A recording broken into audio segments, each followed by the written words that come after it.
government, health, and transport authorities have started mandating the wearing of face masks and face shields in all forms of public transport. Will this really help stop the spread of COVID-19? More Inform will discuss this important issue. With Metro Manila and surrounding provinces now back under general community quarantine protocols, various modes of public transport are again allowed to operate. This means the directive from the DOTR for mandatory use of face masks and face shields on all public transport comes into effect. The LTFRB has reminded passengers, drivers, and conductors of public utility vehicles that masks covering the nose and mouth and face shields covering the whole face must be worn at all times on public transport. Are face shields really necessary?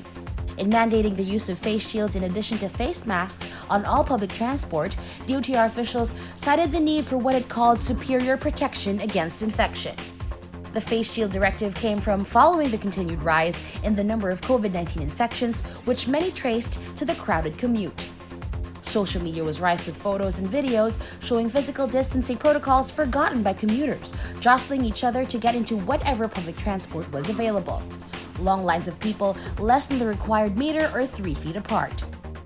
IATF officials also noted many improperly wearing masks, nose out, mask under chin. Then there was the MRT3, forced to suspend operations after an outbreak of COVID-19 cases among its workers. All these were cited as reasons enough to mandate the wearing of face shields in addition to masks. But while under MECQ, when public transport was still unavailable, there was a rush to buy face shields. This amid complaints about suppliers and resellers taking advantage of the rise in demand to raise prices, amid criticism that there was another burden to already suffering commuters, and amid questions about this being necessary at all. The DOTR's response was a plea not to see face shields as an added cost or burden, but as added protection against infection and the spread of COVID-19. What does science say about face shields? Many studies conducted showed face shields, clear plastic barriers covering the face, should be effective against the COVID-19 infection. An article entitled "The Science Behind the Use of Face Shields and Face Masks," published online by Vanderbilt University, a private research university in Nashville, Tennessee, said, face shields significantly reduce the amount of inhalation exposure to the influenza virus, a droplet-spread respiratory virus like COVID-19. In a simulation study, face shields were shown to reduce immediate viral exposure by 96% when worn by a simulated healthcare worker within 18 inches of a cough.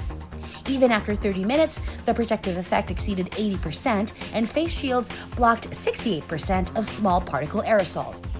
Science supports the DOTR's decision to mandate the use of face shields in addition to face masks to decrease the likelihood of COVID-19 infection in public transport.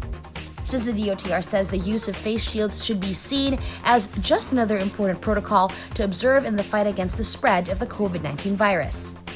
Just as important as physical distancing, frequent washing of hands, wearing of face masks.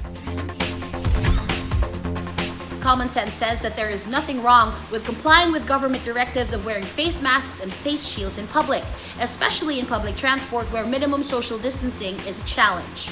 It can be inconvenient at times, but experts all say safety is in the redundancies. That's More Informed this week, brought to you by Suzuki Philippines.